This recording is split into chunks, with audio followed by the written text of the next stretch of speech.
Hey everyone, welcome back to another episode of the 3rd and 20 Dynasty Podcast, Season 3, Episode 13, which means Week 7 is over and done with. It's myself, JT, joined by Frank and Lounis. No Jake today. We do have some news and notes to go over. I'm going to start off with some happy news, I guess. We freed one person from the Carolina Panthers, along with Robbie Anderson. Christian McCaffrey has also been traded to the 49ers, and that you would assume have like, the Panthers are dead, like, oh, whatever. No, they torched the Buccaneers for some reason. But Christian McCaffrey to the 49ers. First off, they gave up a lot of draft capital for Christian McCaffrey. I forget what the true package was, but it was a lot for like a 26-year-old running back. It's like a second, a third, and a fourth. Yeah. They basically got a draft class minus the first. Yeah. So as we're recording this, it happened Thursday night football. It happened during Thursday night football. Christian McCaffrey actually played on Sunday and had like a decent role in the beginning and then kind of disappeared afterwards. But it was surprising with such a quick turnaround that he even played at all. I'm interested, guys. Is it Christian McCaffrey RB1 overall season? Is that back on? I think, especially when you consider, he was already, I think, RB like 4 or 5 entering. He was up there. Yeah, he was in the top 5 entering this past week of games. I think for sure, especially when you consider Breece Hall's out. I think, and Breece Hall was looking like he might end up taking RB1 with like the streak he was on. Jonathan Taylor's already been injured and now. Jonathan Taylor might have a chance, but if I had to bet on anyone finishing RB1 this season, I think it's pretty easily McCaffrey. I'm excited to see how they use him in this offense.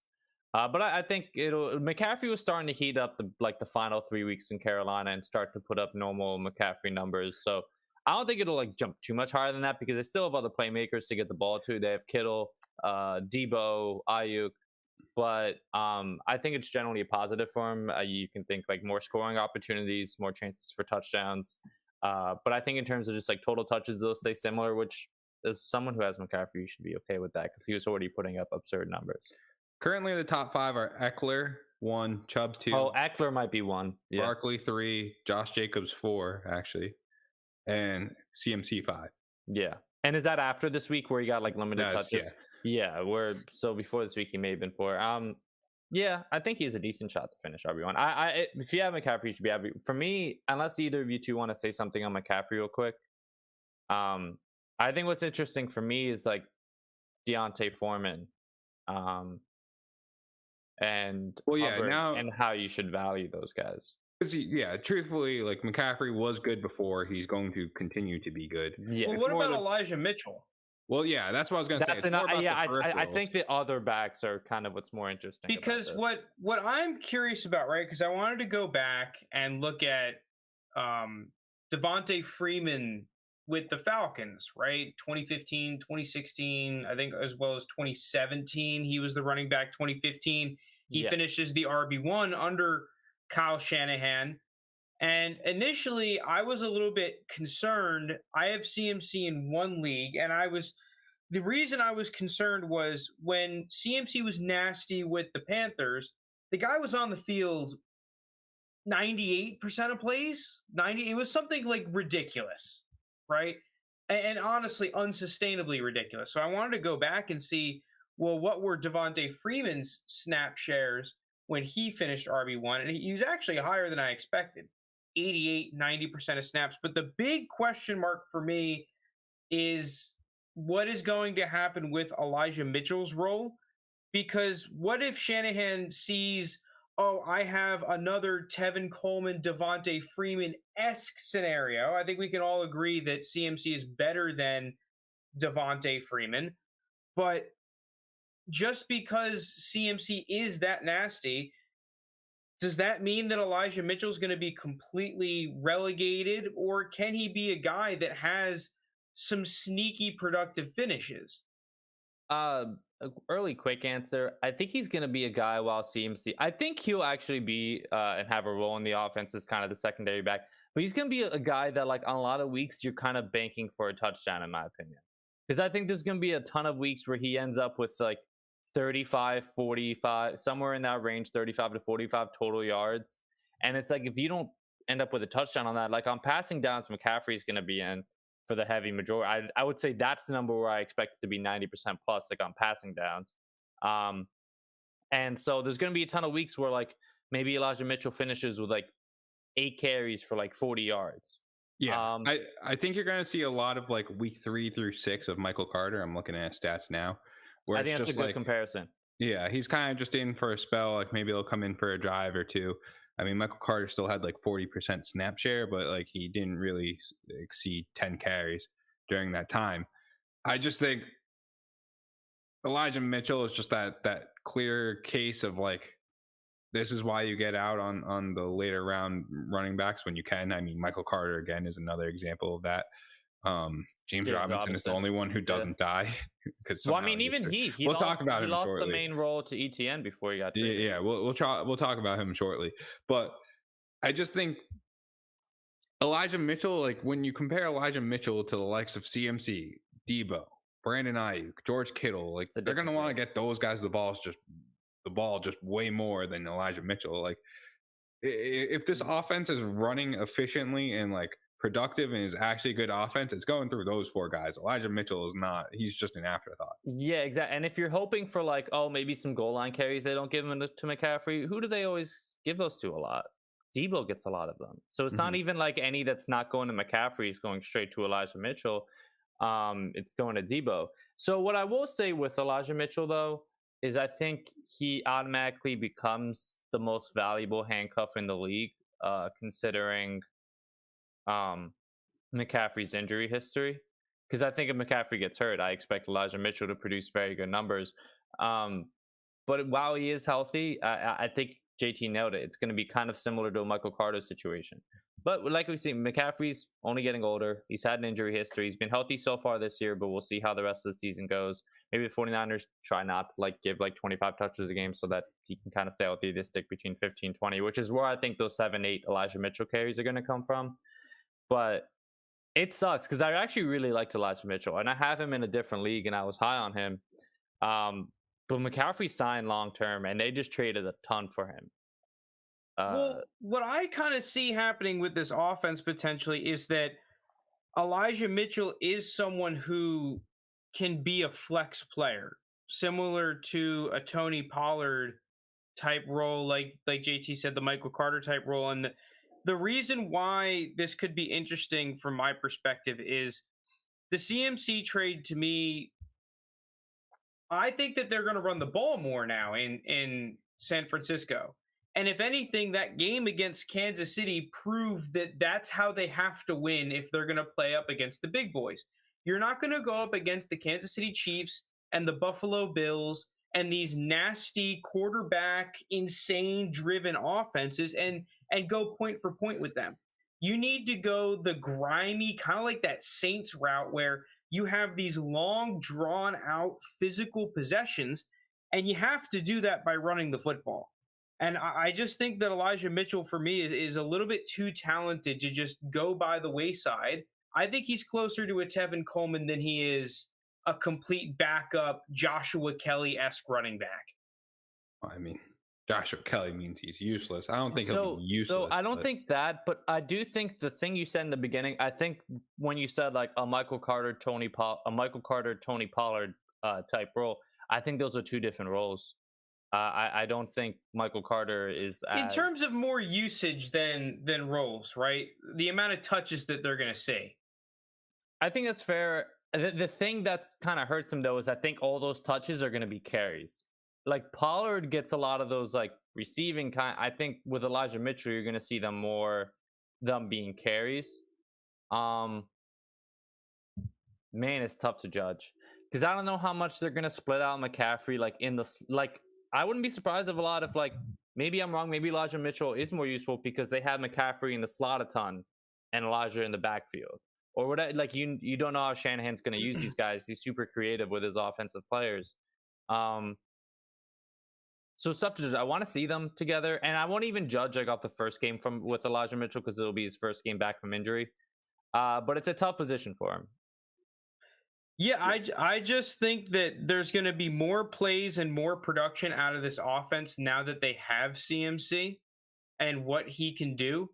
So with that being said, more plays, more of a split towards the run, getting Elijah Mitchell onto the field with Christian McCaffrey. I think that those 10 to 12 potential touches per game is not going to kill him, and he can still be a flex player if you need or on a bye week or something. All right, I agree. That's it. I do want to say one last thing, kind of more towards the Panthers backfield. I'm guessing we can kind of. Oh yeah, we can talk about the Panthers backfield if you want. Let's just go focus completely on the Panthers now. Yeah. What is it? Are you guys? I'm guessing we're gonna have the same answers. Foreman or Hubbard? Foreman. Yeah, I think I'd rather have Foreman. I lean Foreman, but it's close. I think Foreman's the more talented runner, but it seems like they're using Hubbard kind of more on passing downs. And he was listed as the starter. I think there's not really a true starter. They both got like 10 to 12 touches. How are you valuing both of them right now? Are you trying to sell high on either of them? Like right now? Yeah. Because I just like neither of those guys are long-term solutions. To be honest, I don't know how often you're actually going to get usable fantasy weeks from either of them. Like, I think that's the frustrating part, because I think every week one of them will have a good week, but you don't know which one it's going to be. Last week was rare. I don't want any of these guys.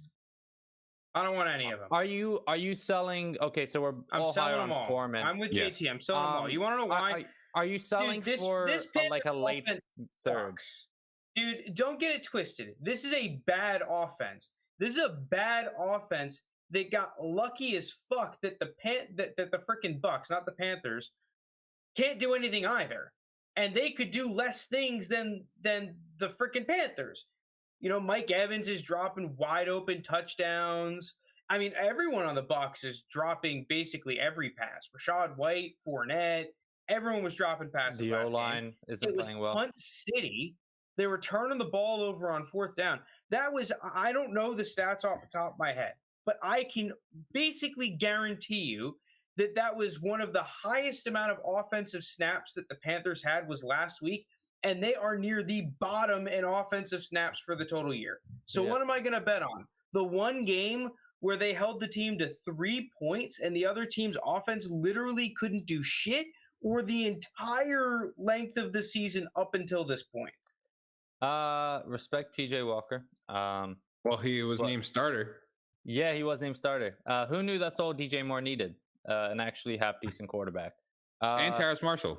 And Terrace Marshall. The team's receiving. No, but the thing that's nice for DJ Moore is that when PJ Walker starts rolling out and doing all that crap, he's just like, where the hell is DJ Moore? Where is he? Like, yeah, he always just looks to DJ Moore, and even if he's gonna force it, like he forced a couple to like which I think is a good thing. That's kind of been a thing with backups where like they'll just look for the number one receiver, even if they're not fully open. They'll try to just like make it happen for the better or worse. But I think it's good for DJ Moore. The last thing I want to say on Foreman, just before we move on to the next thing, because we're all higher on Foreman than Hubbard, we agreed. Would you sell? What's the lowest price you're selling Foreman for? Are you selling for a contender third? Well, yeah. Here's a different question. I'll phrase it, and you guys say what you want to say. Are you buying any of these Panthers players, not named DJ Moore, for a 2024 third? Keep in mind, it could be anywhere that third. It's a 2024 third. Are there any Panthers players other than DJ Moore that you are buying for a 2024 Foreman third? Is the one I would consider. Foreman, okay. Foreman, because like if I'm giving up just a late third and I could potentially get starting back, I think that's like cheaper than what he's realistically worth. That's why I ask you guys. No, because if I'm a contender, or if not even like one of the top two contenders, if I'm just a playoff team where I think my pick's going to be somewhere in that 7 to 12 range, a 24 third for someone who I think I can like plug in at my flex, and he's not going to be crazy, but it is like the better runner on a team. We'll see how it goes from here. He put up, I think, 14 points last week without a touchdown. Yeah, I would give that up. If I was like battling injuries and just like needed someone to plug in, yeah. What about like Walker, Darnold, I was Baker? Assuming that you could sell Foreman and a third for a second pretty easily. I think that's the great trade to do. I think that's the deal. I think that's the deal. The quarterbacks, any Walker, Darnold, Mayfield, none of them for a third. I mean, if you picked up Walker off waivers, great, because he's going to be starting, and he maybe has a little bit of rushing upside. It's better than just like filling him in than like if you have a bunch of buys and injuries, like plugging in some like bench receiver who you'd never want to play. Darnold or Baker, I'd give up a third for Baker. Maybe a third for Baker. The upside is too high. Listen, if anyone's going to turn it around at the quarterback position, it's going to be one of the former top picks in the draft. He happens to be the number 1 overall pick. And yes, he's played terribly, but there's a couple of excuses on his side, and that he's had like 90,000 different offensive coordinators every year. And then the biggest reason is that he's at least shown it before. I mean, sure, but I don't.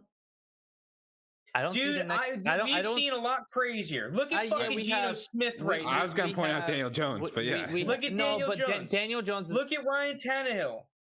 Dude, Baker Mayfield has talent. He just needs to be in a spot where he's comfortable and confident. What if that happens when he's a backup? He goes to a team that maybe has I think he could be a great backup. What if he comes in, the rookie quarterback is struggling, and all of a sudden he's in a starting job? What if this offseason Jimmy G went somewhere else and Baker happened to be the one backing up Trey Lance? I'm glad Frank's carrying the Baker I just see Baker Mayfield kind of similar. You want love with Baker, Joe? Dude, seriously? Wait, what he said? The Packers don't even want love. What is it? No, I just see Baker kind of following similar route to Mitchell Trubisky. I could see the only chance I could see him entering next season with the legitimate chance to start is if a team picks him up, they draft a rookie. They don't want to start the rookie right away. They're like, hey, Baker, start these first, 6 games. I think he'd last longer as a starter than Mitch. Let's just say start 5-6 games before you put the rookie quarterback in. That's kind of what I see for Baker. I mean, that might for 6 weeks of a quarterback too. Maybe that's worth a third. I don't know. I was believing in Baker coming into this season, but after I was rooting for him. I just don't think you can find any quarterbacks at that price that have the talent and potential that Baker still has in the league. That's why I would pick him up at that price. Okay, yeah, you can think he's a Mitch Trubisky. I think he's way more valuable than Trubisky was by the end of his tenure with Chicago. If he's released I think that's the difference. I think it's similar value. I think Baker right now with Mitch in the end of his Chicago tenure is similar. You know me, I could dedicate this entire podcast to Mayfield. Okay. I'm going to move us along to the Jets and my sweet prince, Breece Hall. I don't even have Breece Hall. I don't have Breece Hall in a single league, and I was pissed off. I was literally waiting right before the trade deadline to sell at the RB1 price. To shop out Breece Hall in the second, he had already confirmed RB1. Frank, I was on that same page. I got so greedy where I was like, he's just gonna keep going up for now. Like, who's knocking him off his pull? Well, he was having a great game. The game he got I know. He has like one of the top. He had like a 60-yard touchdown. Yeah. So, I mean, look. He was gonna. I'm not selling Breece Hall. There's no shot. I saw someone. Shot. Okay, well, that's the question I'm gonna answer. It's like, what's the move? No shot. I saw someone trade. I saw someone trade Breece Hall for DeAndre Swift, which is like, okay, if you're a competing team, that makes sense. But you know what? Swift is just as likely to get hurt. He's always hurt. Hurt. No, what if you picked up like CMC? You're still not doing that? No. What about CMC? I mean, if my team is like CMC in a what? Like in a third. No. If my team is a win now team, team. I have like old quarterbacks. Like I know that this is like the last year, I guess, sure. But like Breece Hall is like J.K. Dobbins had a terrible knee injury, like way worse than what Breece Hall was because he tore up his like entire knee, right? He missed he missed all of last season. Then he missed a good chunk of this, like he missed the first few weeks of this season, came back and didn't look that great, and he was still considered a top 12 dynasty running back, before his bad couple weeks. Now he's like RB 23 or something. But Breece Hall significantly better prospect, had a way better rookie season as far as it was going. Like it was just like he was popping. Oh, he was running away with Rookie of the Year. Yeah, he was the lead back, Rookie of the Year candidate, all that stuff. He was gonna be a Pro Bowler. I mean, that Pro Bowls mean shit, but like, I know one of the top players at his position. I know the Jags went. I mean, well, the Jets traded for James Robinson, who again we'll get to in a couple seconds. But he's on his last year of his contract, I'm pretty sure, and I know Michael Carter's there, but like, I mean, they just traded for James Robinson over Michael Carter. Like, this is still going to be Breece Hall's backfield. I don't envision them getting another running back. Like, that's oh no, it's his. No, I'm not worried about Breece Hall at all. So there's no. I'm just holding. It's not an Achilles. ACL. He should come back fine. I'm holding. He's an absolute stud. After the first week, JT, when you said Breece Hall over Jonathan Taylor, I was like, I like him a lot, but I can't go that far. He was the RB1 when he got. Yeah, the only problem is come this time next year, he won't be RB1 because Bijan. He'll be RB2. What about on the James Robinson coin? Now that James Robinson is no longer dead, is this the window that you just sell low at, and you're like, okay, whatever the deal, like not necessarily sell low, but you just take the going rate and maybe take a little bit under the going rate just because I have to get rid of him now. He probably will be a free agent next year, though, unless the Jets use their. Yeah, but there are a lot of good free agent running backs. That I don't know about a lot, but there are good ones. And the other thing is, the underlying stat is since James Robinson returned, he looked good in like that first week or second week, whatever it was, where everyone was like, "Oh, Achilles." ETN completely took over that backfield. Well, Achilles truthers, like eat it. Like look at James Robinson. Since then, he's been like the worst statistically back in the NFL. Like he's just not been good. So yeah, I'd get second to Akers. Because his price is still. Also, how telling is it that Akers, they can't find a trade for him, and James Robinson just got traded for a fifth or a sixth. It's conditional if he reaches 600 yards. That Achilles, it's a death note. I don't know what to say. James Robinson, yeah, I would sell. I even think Michael Carter's can be a little bit better. I still actually like Michael Carter. I think he's a pretty good running back. I just think Breece Hall was on a different level, and Breece Hall, I think talent-wise, is one of the top backs in football. But I still think Michael Carter's a pretty good running back. But I understand it. They got James Robinson at a cheap price. But yeah, I'd be looking to sell him. He's holding mid-second rookie pick. Nope. Yeah, here he's holding. Yeah, mid-second, I would sell James Robinson for probably right now. Yeah. Oh, any second I would sell. I'm starting to get to that point. Yeah, I trade him. I really just think so because if you're a contending team, do you just not care about the potential points? Because the running back landscape is really brutal right now. I mean, that's the thing though. You can. I've been messing around. Like you could call it lucky, but like. I've had Breece Hall and Cordell Patterson and CH were my three running backs going into the season in that league. And I pick up Deion Jackson. I pick up Latavius Murray. My team is just still chugging along. Like we're still a competitive team. I'm not JT. I play you this week. I feel bad about your running back situation. It's awful. Ugly. But you're losing every time you keep making these moves for running backs. You're like, yeah, you're making. By the way, I do want to say with James Robinson being a free agent this offseason, I do want to point out some of the free agents. Okay, so this one kind of has an asterisk near it. Saquon Barkley, I think we all envision him to get franchise tagged. Yeah, probably at this point. But there are some pretty good other backs. Kareem Hunt, Josh Jacobs, Miles Sanders, Rashad Penny, Jamal Williams. I think some of these guys are going to be. I think Josh Jacobs is looking like he might get signed, or he might get re-signed. I don't. But guys like Damien Harris, Montgomery, Miles Sanders, Kareem Hunt. These are guys I'd rather sign over James Robinson. Yeah, I could see that, but I think that James Robinson, you can make a clear argument is in that tier back, if not better than some of those guys. Then the ones I just listed. I'd still rather have James Robinson than Jamal Williams. Jamal Williams, yes. I'm sorry, I meant the crew of like. I mean, what about Rashad Penny? You think teams aren't taking maybe Penny? No, but I James Robinson over Penny. Damien Harris. Damien Harris, I'd take. I might give you James Robinson over Penny. I think Damien, but like guys like David Montgomery, Miles Sanders, Kareem Hunt, Josh Jacobs, I'm taking those are the top guys in kind of their own tier. All right, I might try to sell James Robinson in my leagues. I would. Now then. And then depending on how you still view Cam Akers, he looks to be available for literally anything. But I don't know. Well, apparently you were like, I just saw reports that there are teams still interested in trading for him. I mean, there's just a lot of running backs on the block. Teams are the Browns are Kareem Hunt fielding calls. Kareem Hunt's on the block. Yeah. There was a couple other ones that I'm forgetting off the top of my head.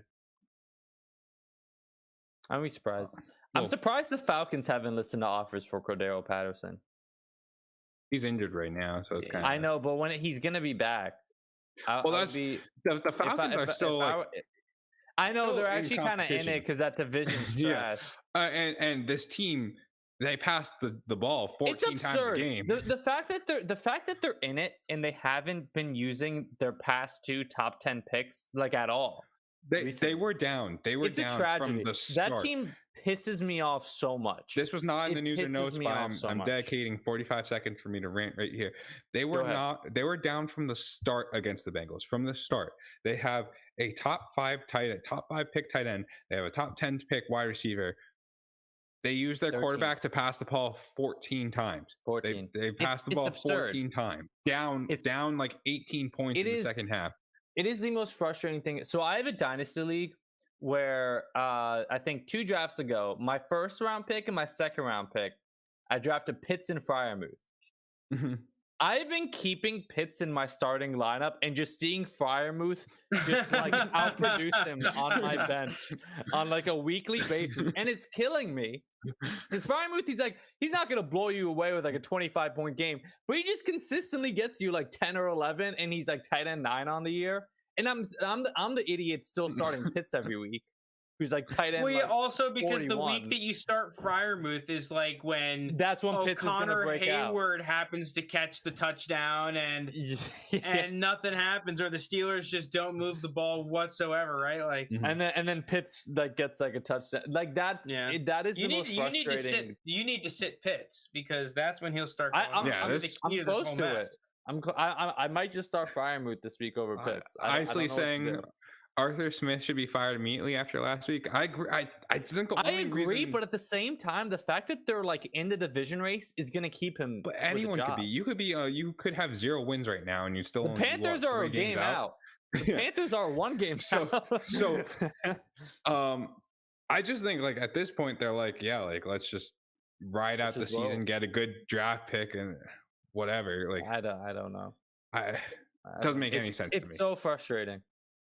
But I don't know. I think they need to keep Arthur Smith so that they can draft one of the top quarterbacks. That's the only thing that justifies. but they're like now they're in like the division. Now they're in like the division lead hunt. Like they're trying to make an NFC wildcard game. I don't know. It's a 3 quarterback draft. What? So I've seen Tyler Van Dyke at the end of a couple mock drafts recently, which I think is interesting. I don't think he's a first round pick. I just think it's Stroud. And it's Young, and then that's really it.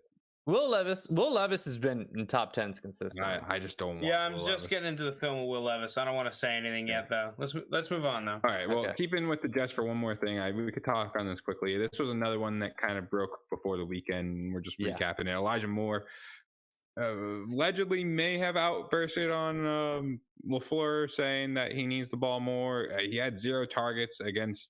Who'd they beat last week? Not the Broncos, before the Broncos. That was the Dolphins game, right? Yeah, the Dolphins, I think. Was it the Dolphins game? I'll just pull it up. Yeah. No, it was the Packers game. Yes, it was the Packers game. And Elijah Moore had 0 targets that game.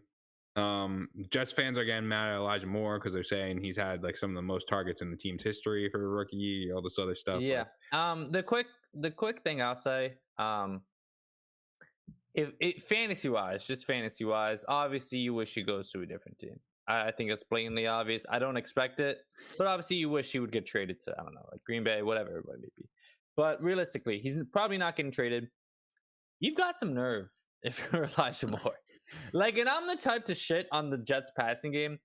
Your receiver lined up across from you is 5 times the receiver you are, and not getting enough targets for himself, and he hasn't said a word.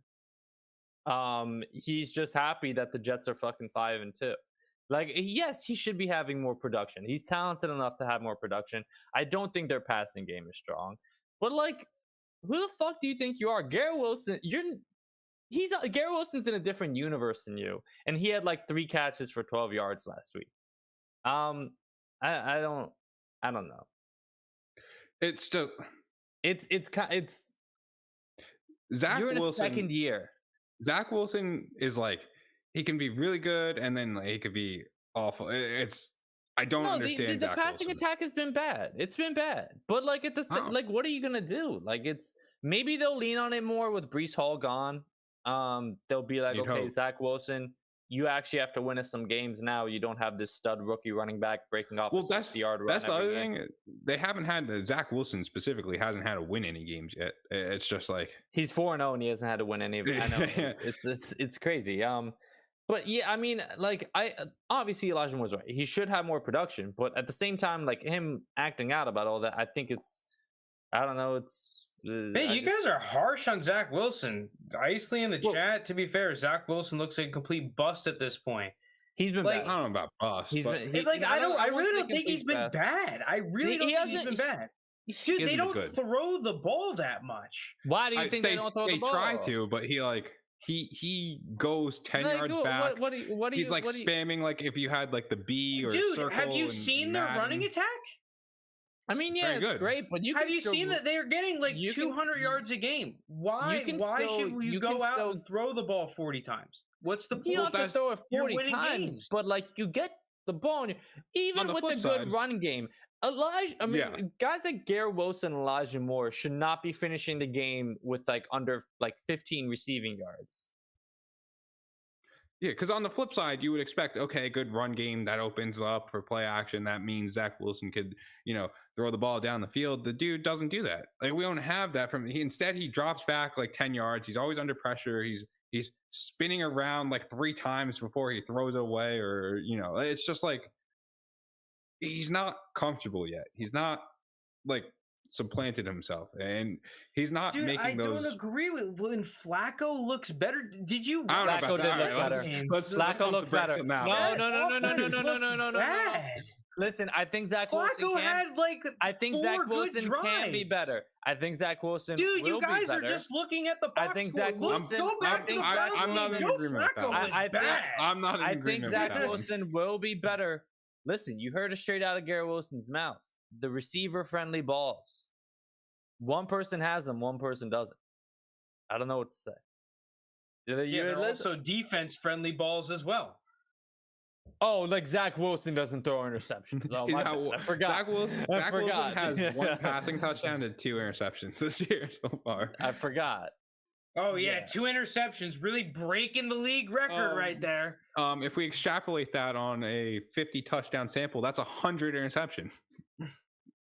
That's analytics for you boys. I think you guys are a little crazy. Like I want them to do well. I think he's better than Flacco. Right? I think he's even looked better than Flacco. But what he's looked like is just like a slightly below average NFL quarterback in my eyes. Like I wouldn't trade Mac Jones for him. No, I'd still rather have Mac Jones. I don't know. I think that you've seen a lot of the ball placement issues being fixed by Zach Wilson. He needs to get a little bit more comfortable in the offense. I'll give you that, and he needs to find a way to attack the defense downfield. But I think he's on track to put things together. I think this is exactly the way that the Jets want this timeline to go. Right? Yes, he's not world beating, but he's making a lot of strides. When you go back and watch these Jets games, there's a dude on YouTube who posts all the cut-ups of his throws. He is improving, and I think it's going to click. Come the second half of the season, I think it's going to click. We'll see what happens this week when the Patriots play him, because the Patriots just got... It was like 3rd and long every time, and Justin Fields was making plays against them, and Justin Fields hasn't been able to do that until just recently. Like, will Zach Wilson be able to make similar plays against the Patriots. Garrett Wilson rendered should Garrett have Wilson completely useless. He has no. He's hurt. He's hurt. Garrett Wilson should be putting up absurd. He gets open every fucking. Garrett Wilson's played Jair Alexander and Patrick Surtain back-to-back weeks, so it's not like he's had great matchups that he should be. I mean, still though, like you see the clear and distinct drop off for Garrett Wilson once Joe Flacco was replaced by Zach Wilson. I mean, you guys are you're so quick to crown Garrett Wilson this amazing receiver. You realize he's had one good game. No, I'm going to declare him that. He's the best. I think Garrett Wilson's great too. He's the best. You're acting like he's Justin Jefferson or Jamar Chase. Like he's not that, because Justin Jefferson and Jamar Chase in the rookie seasons were top 5 receivers in Dynasty. Garrett Wilson to me is a top 12 receiver in Dynasty. You could argue top 10. I would pay that price, and yeah, he should be putting up better numbers. He's getting open every play. They're not getting it to him. Look at the numbers. I don't think that's accurate. I don't think he's getting open every play. Look at the quarterback switch numbers. You know what would be an interesting. Dude, you are taking one game where they. It's not one game. That was 3 games. That was 3 games. Yes, look at the multiple games. It's in one game. You're taking. Look at the other games. Look at the other games. Look at the Bengals game where Joe Flacco gets a third of his production after an onside kick, Lounis. I'm not talking about the Browns game. Okay, ignore the Browns game. Look at the other 2 games, and he's still doing better than the ones with Zach Wilson against good defense. Like, no, Garrett Wilson's getting open. Look at all the advanced metrics. Look at any stats about separation, all you want. He's getting open. He is getting open. Zach Wilson's not getting him the ball. It would be a good segment that we could do next week. Buying and selling rookies high and low. It's a good idea. Bro, if Garrett Wilson, I don't know, swap him on a random team. I don't know. What's a random team to swap Zach Wilson on? The Vikings. If Garrett Wilson, not Zach Wilson, if Garrett Wilson was in even a Jalen Waddle spot with Tua as the number 2 receiver in Miami's offense, he would have crazy numbers right now. He doesn't even need to have an elite quarterback. Dude, he gets open. Your go-to argument for every player is this hypothetical scenario where they're in a better offense. It's not hypothetical. Look at the beginning of the season. Oh yeah, Garrett Wilson being on the Dolphins number 2 is not a hypothetical Look at the beginning scenario. of the season. Look at the beginning of the season before it was Zach Wilson. He's amazing, that box score watching. Dude, okay, Garrett Wilson right now in his rookie season is not quote-unquote amazing. To say he's amazing is saying he's a top 5 receiver in the league, which he is not right now. He has the potential to, and I think he's really good. You can't be an amazing receiver without being top 5. He is not a top 5 receiver in football right now. No, he's not. When did I say that? Every single play. Yes, Zach Wilson why does it have to be top 5? I agree with that. Why does it have to be top 5? Okay, so what's the bar for amazing then? We should just take, how about top 24 then? Oh yeah, top 24. Well, what is that jump? You squared it. It's one. What is amazing? What is amazing? I'm saying 90th right percentile? now. That's top 5. Now, I would not be able to list 10 receivers I'd rather have in Dynasty than Garrett Wilson. You're saying in Dynasty, but then pointing to right now production. Oh, right now production. Yeah, he's getting open every play. Oh my God, he's been great. Ridiculous. He's been fantastic. Yes, he has been great. He has been fantastic. He is not open every play. You are delusional. You have not. He's getting the Jets open. Games if you think he's open every single play. I'm watching the Jets games. I'm watching him. All right, we got to move on from this. This is just giving me cancer. Jeez. Right. Yes, he's a good player, but he is not a dude that you just throw the ball to and say, you know what? He's just better than Jair Alexander. 1-on-1, we throw the ball to him every play. He should be better if he was having a quarterback who can get him the ball better than rookie Waddle or Devontae Smith. What about rookie CeeDee Lamb? Yes. So not those top 2 guys. Chase Jefferson. Jefferson. I'm not saying that. I can't believe I'm arguing against Garrett Wilson right now. Like, I did not think that was going to happen. Garrett Wilson was my wide receiver 1. I told you it was Garrett Wilson and Jalen. Yeah, that's true. I've stuck with it. Yeah, how many Garrett Wilson shares you have, bud? Ooh. I have 2. I have him in my Temple league. I drafted him. Him and J-Mo. I traded Marquise Brown for another first-round pick. All right, well, there's some passion there. I don't know where I fall on this. I think Garrett Wilson's good. I don't think he's great. I think he's very good, not great. Is that fair? Like, you guys watched 3 games and are ready to crown him the best player to ever exist. To be fair, his Cleveland game was incredible, but then it turns out we might have to adjust our priors and be like, oh yeah, that Cleveland defense not that great. That Cleveland secondary not that great. All right, I'm just going to move us along to, this is crazy news. I did not really see this coming, mainly because there's no stipulations or anything behind it. There's no incentive to bench him, but Matt Ryan was benched. Now, has he looked good as the quarterback? No. Like, he fumbled a lot. He threw a couple interceptions. Like, it definitely wasn't smooth sailing from the Colts perspective.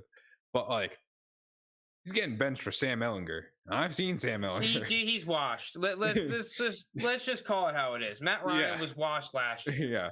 Yeah, they decided it was elder abuse. It was evil to keep getting Matt Ryan hit like that, and they're like, let's just toss Sam Ehlinger in there and see what happens. I guess.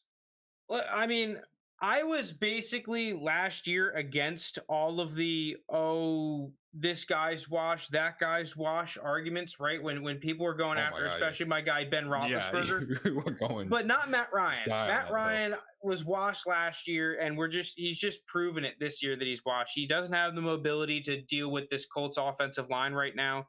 Without the run game, they're asking him to go back and drop back 40, 50, 60 times and win football games. He can't do that anymore. It's clear. And the talent on the team is not helping him out. Yeah, I think it's smart for this team to do a change-up at quarterback. This coaching staff is desperate for a spark on offense. Well, and I think that Sam Ehlinger is a better quarterback than people give him credit for. I saw someone say that, like, this is probably a move by Frank Reich to try and save his job. And I think that might be true, because if this Colts team can't get it together, I don't see how he gets another year, especially based on what they did last season and how they blew the playoffs. All right, I guess one real quick thing, like, is Sam Ehlinger like actually worth anything? I say no. It's weird because Sam Ehlinger last year was actually someone I was looking to acquire on a lot of teams. I had since not been doing that, but I still have him on a couple of teams because of that. Would you rather him or Sam Howell? I'd rather Sam Ehlinger, but I think I'd rather have a third than either of them, because when push comes to shove, I don't believe in either of them long term.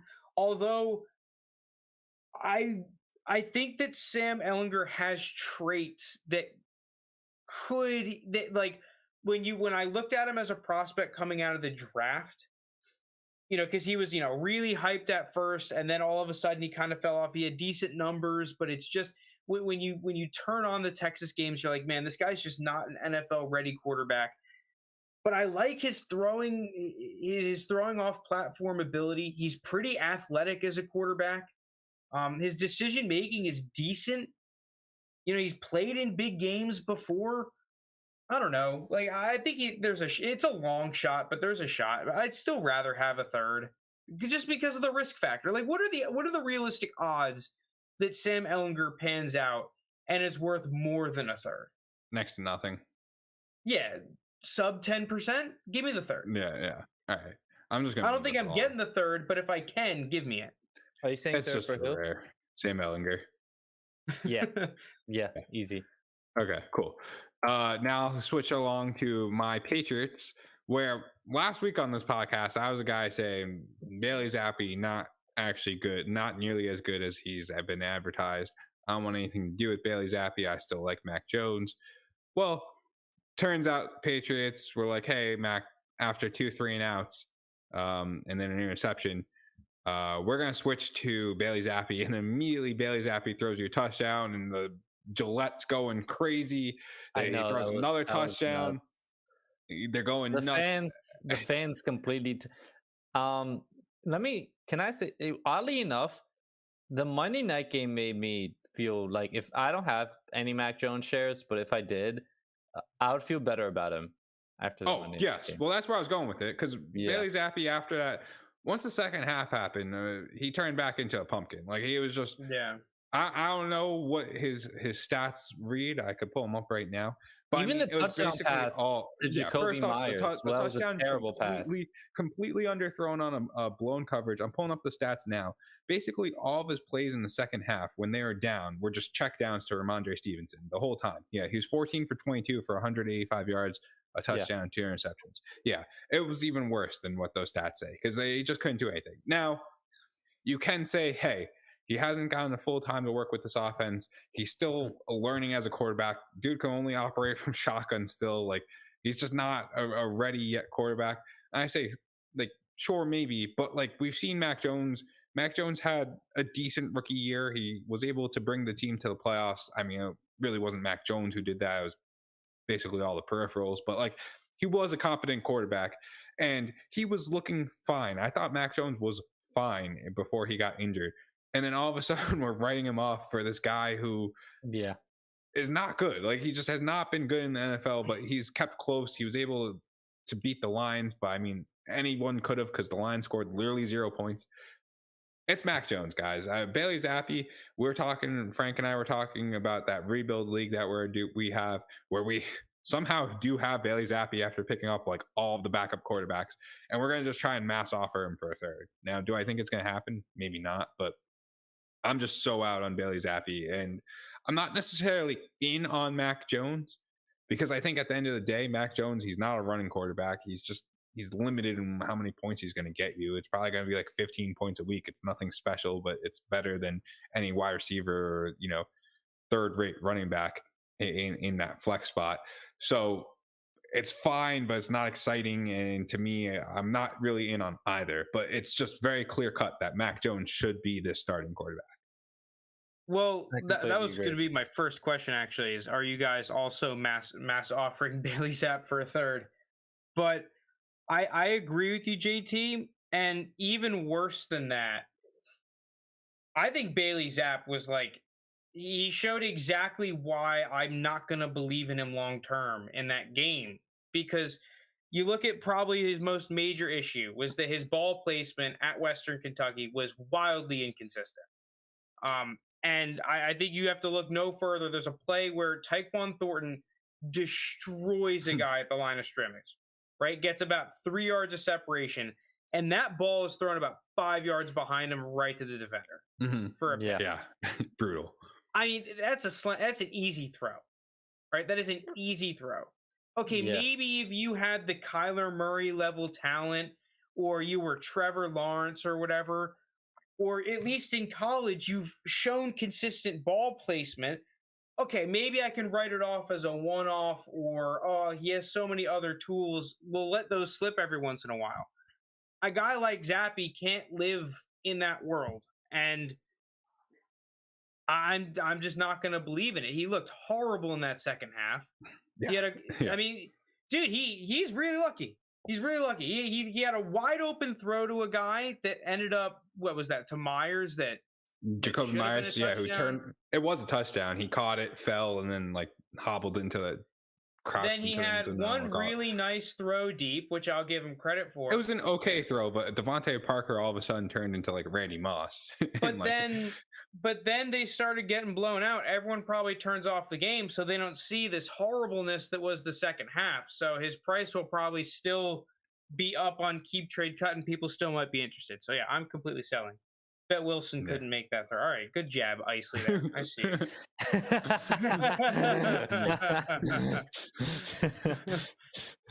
No, I completely agree with you guys. Something else I did want to touch on, though, is Ramondre Stevenson. I don't know if it's because Damien Harris is still kind of injured, but Ramondre Stevenson is going to be the main back in this Patriots offense.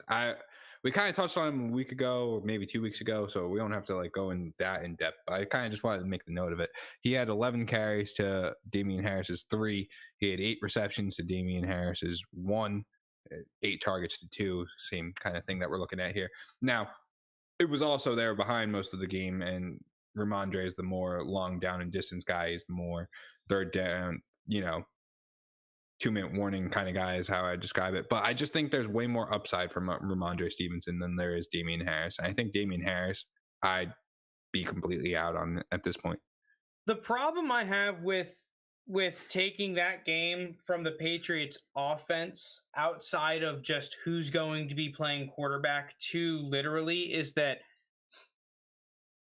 Bill Belichick and this staff, I feel like, is one that is willing to make wild switches both week to week. And oh shit, this is whatever we were doing before. Our plans in the offseason are clearly not working. We need to switch it up.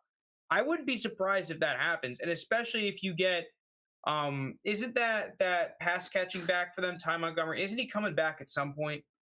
Should be the next few weeks. He was on IR, So I'm just scared that they're looking at that performance against the Bears as, okay, this is the clear sign that we need to switch up how this offense operates. I don't know if that means directly, oh, Ramondre Stevenson isn't as good as he's been.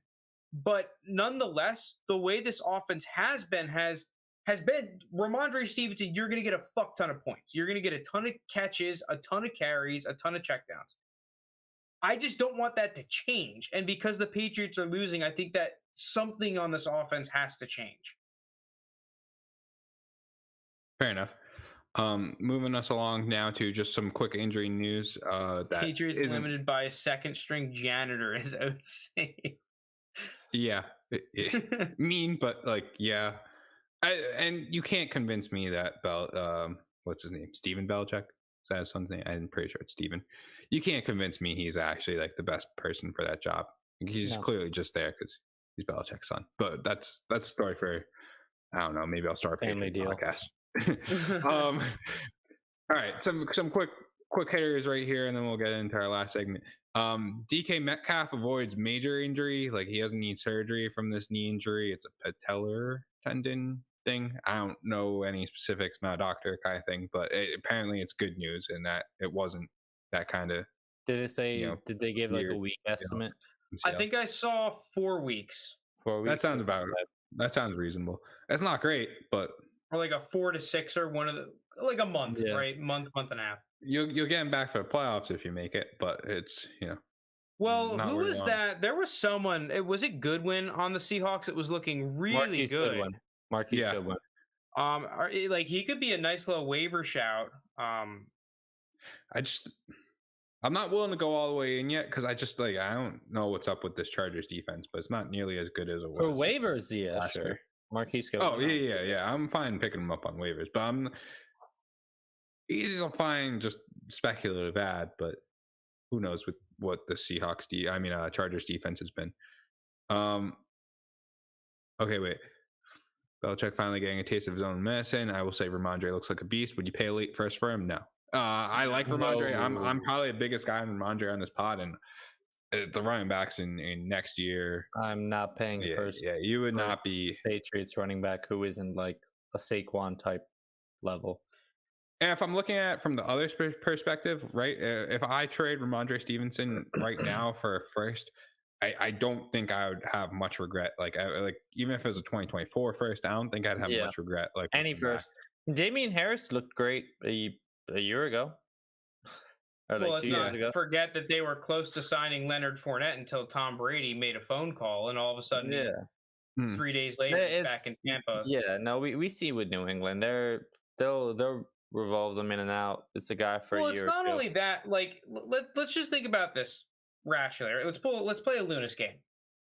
Take Kareem Hunt and put him in New England. Who's the starting running back on that football team? To me, it's Kareem Hunt. Kareem Hunt, probably. Kareem Hunt. And if you can't pass the Kareem Hunt litmus test, then I'm not going to pay first-round picks for you. He's a good player. He's playing really well. The situation's great. Damien Harris has been hurt. Ty Montgomery's been hurt. He's not a first-round pick talent. I think that more times than not, you're unhappy with this trade a year later, or you've won the championship, and that's the only way you're happy. Yeah. You look back on the ring and say, "Fuck the value." I could totally see even this. I could totally see the Patriots signing like Kareem Hunt this offseason. I could see them fucking trading for Kareem Hunt and then still drafting another running back. Also, wouldn't be surprised. All right, last injury news. Mike Williams has a high ankle sprain, which is just brutal for wide receivers. It is brutal, but they have the bye week. I don't know if we just lost you. And Keenan Allen is going to be coming back as well. Finally. What were you saying, Luz? I was gonna say it is like, obviously it sucks that you're gonna be losing him for like about a month. But I remember when the injury first happened, and there was like speculation about surgery, like, oh, Mike Williams might be out for the rest of the year. So if that's what you were thinking originally, this is good news. Yeah, I guess you could spin it. No, for me, what I think this is interesting. What did Keenan Allen play last week? Like, I saw he was coming back. He didn't. Was it like limited? It was like he was warming up, active. and they were going to test it, and I think that he just decided no. Is Keenan Allen a wide receiver one play on a week-to-week basis, returning when he's healthy? Yeah, definitely. Yeah, I'm saying after the bye week. Williams. Without Mike Williams, with Mike Williams, I think Keenan Allen's the type of receiver that if he's playing, as long as he doesn't get Adam Thielen, where it's like, okay, clearly he's lost that step. So is now the time? It was really before the injury to do this, but you might still have a small chance now. Are you sending out offers for Keenan Allen? If you're a contender, maybe. If I'm a contender, yeah. If you can get him at that keep trade cut price, I think you're getting a potentially more productive Mike Evans. And if I had a guy like Mike Evans, if I could get any value and pivot from Allen into Evans, that might be a really good trade for down the stretch. Keenan Allen, I believe, will be a wide receiver one rest of the season after the bye week, if healthy, obviously. Okay. I just think I think I agree. Yeah. And he's apparently worth under a first right now. Yeah, he is. Yeah. He's worth like James Robinson price on keep trade cut. I saw a trade go down for him in a different league. It was a second and a third to get him. Yeah, that's criminally low. I think realistically he's going to be in a Mixon paradox where he's just kind of plopped on a contender. It's in between, like, person who's selling him wants to leave first. Is 2 seconds fair? Dude, the thing is, I have Keenan Allen. I was trying to sell him in the offseason for a first. I'm not taking 2 seconds unless they're two projected early seconds, or maybe if there's like a guaranteed 101, 102 in another second, I might start thinking about it. But other than that, if we're just talking 2 random seconds, no, it needs to be a first still. I don't care. I'm a contender. In most leagues that you're in, he's probably going to be on a contender. And they're probably going to be like me. He's too good to sell for pennies on the dollar, or pennies on the points, I should say. Because JT's right. We all know that coming back, he's projected to be a wide receiver one. Mm-hmm. Yeah. All right. Last segment.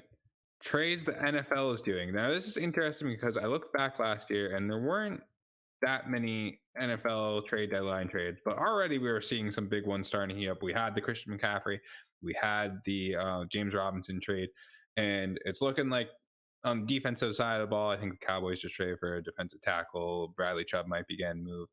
But the report came out, I forget who said it, Dov Kleiman, maybe Florio, I forget. Whoever said it. The teams are very interested in Chase Claypool from the Steelers, Brandin Cooks from the Texans, and Jerry Jeudy from the Broncos as far as wide receivers. And if you were watching the Packers where they just got embarrassed by the Washington Commanders, you would say the Packers are most certainly in the market for a receiver. Romeo Doubs looked fine, but he couldn't catch a ball that was anything down the field. Allen Lazard got banged up. He was okay. Christian Watson can't stay healthy. It's just Aaron Rodgers is laying on the ground after the game. Sammy Watkins is washed. Well, yeah, that was a given. It's just, if the Packers want any chance of still competing this year, they're going to need a receiver. I guess I'll lump Elijah Moore in there, even though the Jets were saying that they're not going to trade him. Do you guys think any of these young receivers, I'm going to lump Brandin Cooks in with young, any of these young receivers get traded? And if so, who to where? I think part of it relies on whether or not the Steelers and Broncos lose this week. If the Steelers lose this week, I can see Claypool just because you just paid Deontay Johnson.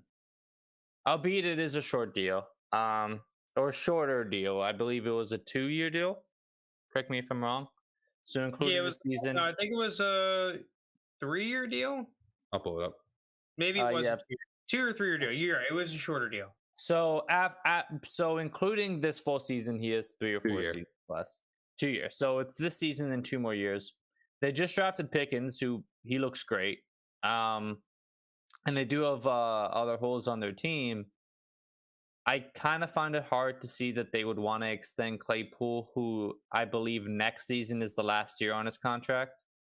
Yeah, he'll hit free agency, which is... He's going to hit free agency, which is the main... Because I just think Pittsburgh, once you pay Deontay, you have Pickens, you've historically been probably the best in the league at drafting receivers. And you have other spots you want to fill on your team, whether it be O-line, secondary, whatever it may be. I don't see them paying Claypool.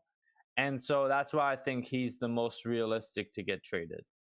The problem with that, though, is that Tomlin does not think that this team is a rebuilding team or out of contention.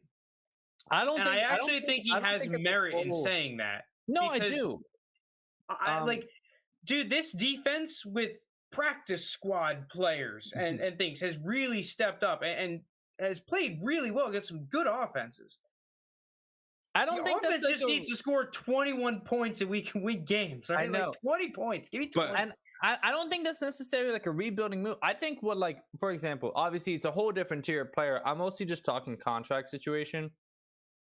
What the Panthers did with McCaffrey, where he's 1 year into an extension where you know you're going to have him for years and you still deal him, that's obviously a rebuilding move. I think trading someone who you know is going to hit free agency in a season and you probably won't give that big contract to, and you could see someone else kind of paying him decent money, kind of a la Christian Kirk.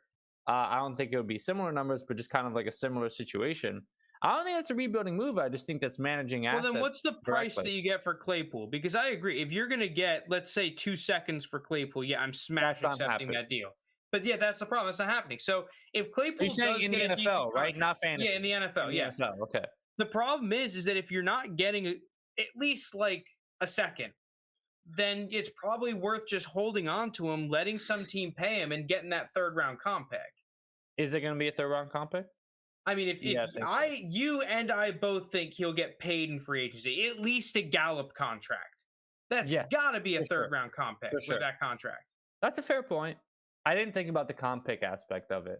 So you can, if you're Tomlin, right? Like, point. I feel like that's the scenario, unless the price is pretty high, which then Steelers accept. But that's like, the problem. Is that right now Packers offered like 2/3 and a 4th? Dude, the Packers are pussies. They're not doing it. The Packers aren't doing that.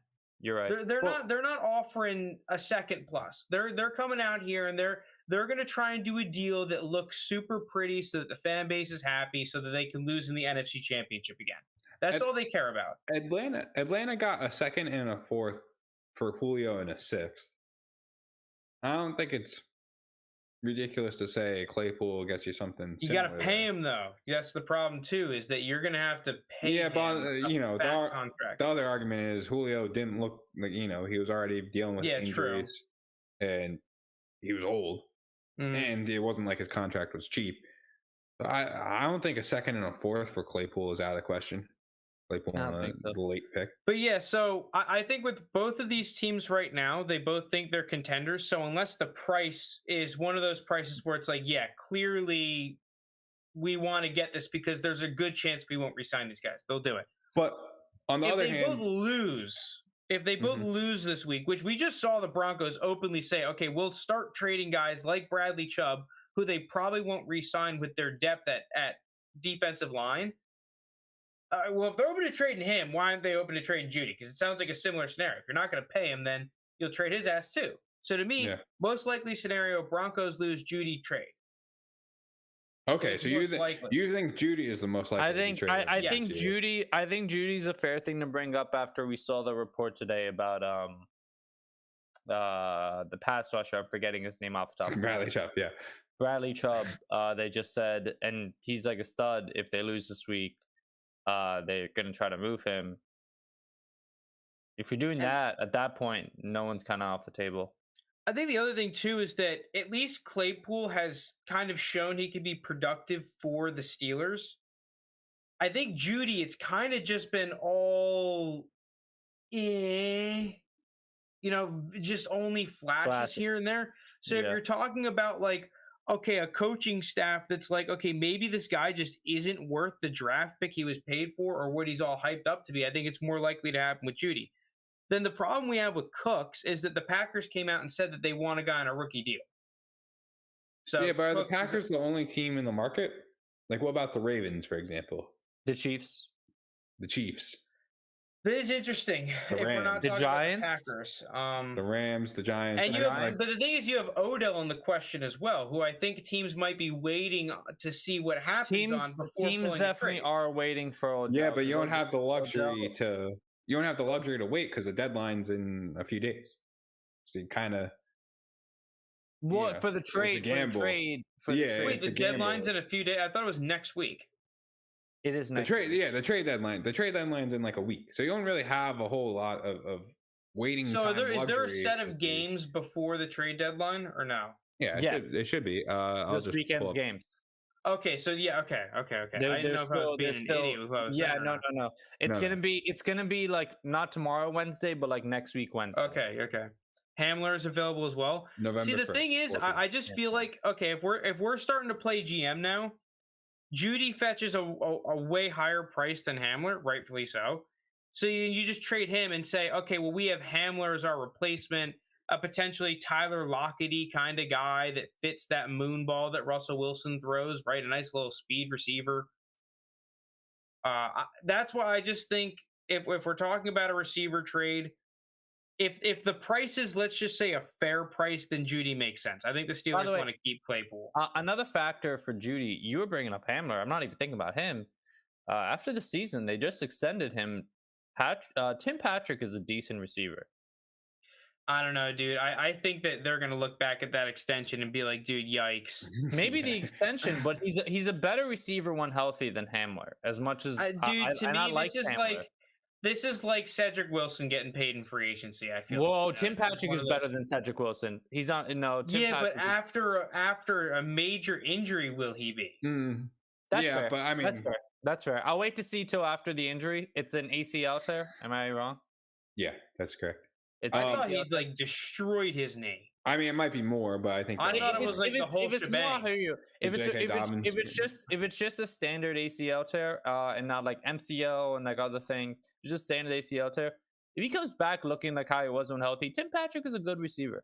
I like Tim Patrick. Well, let me kind of refocus this to now the dynasty perspective, because we talked about, is it worth speculatively going out there and trying to get a bucket, one of the three guys that we were talking about, Claypool, Jeudy, Cooks? Is it worth trying to get out those guys?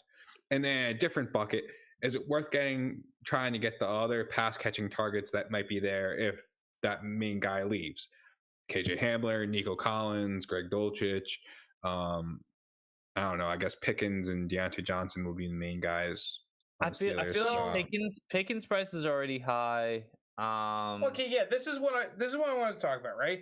If we are going to list all of these receivers, either the guys that could become good post trade or the guys actually getting traded themselves, if we're doing talent to keep trade cut price ratio, I think that Claypool has the highest talent to price ratio. The fact that apparently you can firmly get him for a second. Agreed. And if you look at what he's done before, not just that one rookie season he had, but he had a 100-yard game the other day. When he gets targets, he looks good. The problem with Claypool is that he's just still such a young player. He doesn't make those savvy, veteran-y kind of plays that you want to see. That, what is he, in his third year now? A third-year player making, right? You look at a guy like Justin Jefferson. It took him halfway through his rookie year for him to become a veteran, right? Took him 4 games. Like Claypool, you still see he sucks ass at sitting down in zones. He consistently on these option routes makes the wrong move, throws the hands up to the quarterback. It's like, dude, what were you thinking? And then you watch the play and you're like, okay, well, clearly Claypool was wrong here. And he does every fucking game. So it's like, how risky do you want to be? I don't know. I think Claypool's got the highest amount of talent, though. And like for a second round pick, the upside is so tremendous. I agree. especially because I think he'll be switching teams at some point in the next season or two. Here, Claypool. What I was trying to get with this is Claypool and Dulcich, the Broncos tight end, who's actually been looking pretty solid. They're the only two I'd buy. All the rest I'd sell. Broncos tight end, I like Dulcich, that rookie tight end. What about Mechie? Mechie's such a tough thing to judge. This is one of those, like, I'm not a doctor. Like, the fucking guy has, like, a form of cancer. Like, I don't... Can you get him for a third right now, though? You think people are taking a third? I assume he's just staying on a taxi. I'd figure, though, if I had him, I would just be like, I'll take the L if it ends up being an L, but I'll probably just hold on to him in my taxi squad. Yeah. That's how I would treat it, at least. Because it's impossible to predict that. Like, even way more than like an Achilles tear. Because in Achilles tear, we have like tons of examples. Like something like this, you don't know if it's ever going to go away or not. Like it's impossible to. It's a terrible situation, but it's impossible to predict. All right, well, but what about Brandin Cooks, right? Because he's someone that we have in our rebuild league who we've really been struggling to trade. I mean, I think the price has definitely been going down on Brandin Cooks to the point where these teams that are contenders that have him would be looking to sell at a fair price, right? A singular mid-second is the type of price that might actually get it done for a guy like Brandin Cooks right now.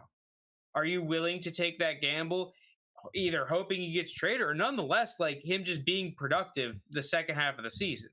So if you're trading for him only because you think he's going to be traded, I'd be hesitant. I feel like that's been the case the past 2-3 years. People think he's going to get traded ever since Deshaun Watson stopped playing. I would accept that a mid-second for him. Am I trading it for him? If I had more confidence he would be traded, that's an easy decision. If I had more confidence he would be traded, I'd trade an early second for him. Here's the thing with Brandin Cooks. Like there are other receivers that I would try to get with that early second. Like with that mid-second. Like if I have a mid-second, like would I trade that for Cooks, or would I rather throw like a bit more on and try to get a Keenan Allen? Well, sure. Like that's my perspective. Like I'd rather just throw a little bit more on and try to get a Keenan, maybe throw a little bit more on, try to get a D-Hop. I feel way more comfortable with those guys. Here's the argument for Brandin Cooks. He's leading the team in targets. Now you can argue, well, there's not that much competition. But the thing is, he had a brutal start to the schedule. He had Indy, Denver, Chicago. Like those are not those are bad for fantasy points, right? And he was still producing at a decent rate. Now he has Tennessee next week, pretty easy pass attack. But then he's got the Eagles and the Giants, which again will not be great. But after that, after week 10, he's got Washington, Miami, Cleveland, Dallas, Kansas City, and Tennessee again, leading into your playoffs. I think he's primed to have a very good end of his season going into playoffs. So for that mid-second, I don't really mind someone that should be in your wide receiver 3 who could give you wide receiver 2 upside kind of. I don't hate it. Yeah, you know what? I'm fine with that. I just said my personal preference. I would throw a little bit more on for those 2 other receivers. I said like I would be willing to throw a little bit more on for Keenan or D-Hop, but I understand that. The problem, let's take Keenan Allen out of the argument because I just assume that Keenan Allen in leagues is still worth a first-round pick, actual price to acquire. Probably. Him. I don't want to trade for D-Hop personally. And honestly, there might be people that want a first-round pick after what they saw last week. Or that part's crazy. Yeah, no, I'm not giving up a first for D-Hop. Maybe not. Okay, let me slow my roll on that. But nonetheless, Cooks might just put up the same amount of points as D-Hop. Oh yeah, and I get him significantly cheaper. He might. Because like, what is Cooks going to put up points per game? 13 points per game. He's averaging less than that right now, but sure. Around then, but yeah, but D-Hop is gonna get 13 to 15 targets a game. Is he though? With Hollywood out, yeah, I think so. It was his first game back. He had 14. I don't know if it really matters, but I think he's gonna get a ton of targets. D-Hop is a weird one. I would rather D-Hop than Brandin Cooks. I don't know what the. I think no. Obviously, I think we'd all agree on that at the same price. It's more so. Yeah, and I guess it depends. I guess it depends what the added price is. Would you rather trade for? Oh, did we lose Frank? We did lose. Are we still streaming? Can someone in the chat let us know? Which is me and JT. If we're still up. The stream. No, we're on the stream. We're still up. Okay, cool. We'll hopefully get Frank back soon. But I think it would depend. Like it's D-Hop for that second plus whatever versus just that second for Brandin Cooks. I don't know. I kind of like D-Hop for the rest of the season. I think he's just gonna get a shit ton of targets. Because Kyler Murray, that offense is a shit show. He's just like, okay, I'm gonna just throw it a shit ton to the one guy I can trust. He was doing that in the beginning of the season with Hollywood Brown. Hollywood Brown was like wide receiver 9 on the year. And I think D-Hop, he even has more chemistry with. I don't know. It'll be interesting to judge. I mean, if we're doing the schedule game, D-Hop definitely has a significantly tougher schedule. He's like 2 years older than Brandin Cooks, but he is just Frank's a better. Camera crash. Frank, don't worry. We'll hold down the fort. If you're able to join us, great. If not, we can hold it down. Well, I mean, I think we were just about to wrap up the episode. I don't know. Anything else? Yeah, I don't know. We had a couple other short things that we can get. I don't know. Are we just gonna save those for next week? That was the plan. Okay. Because I didn't want to because that's actually a segment I really like, and I didn't want to have it just be 2 minutes, then we can't use it next week because I think it's a very interesting segment. So next week, apparently, we're gonna be talking about a lot of rookies, guys. We think you should buy high, buy low, or sell high, sell low on them. I'll give a sneak peek. Garrett Wilson's one of my buys. If you couldn't tell from earlier. Yeah. All right. Well, we'll get into that next week. If you stay with us this long, thank you everyone for listening. We appreciate it. Please like, subscribe, whatever. I don't know how all that works. If you're on podcast, say podcast people. Please though, it helps us in the algorithms, and please subscribe. We're trying to get more viewers. The more viewers we get, the more content we can put out at a certain point. This is a scoregami as far as the podcast goes because it's a me and Lounis pod. That's just right. It's only me and JT. All right, but I think that here's the point where we'll wrap it up, and we'll be back tomorrow for the stock market, and then next Tuesday 7:30 we'll be here, season 3, episode 14. Thank you.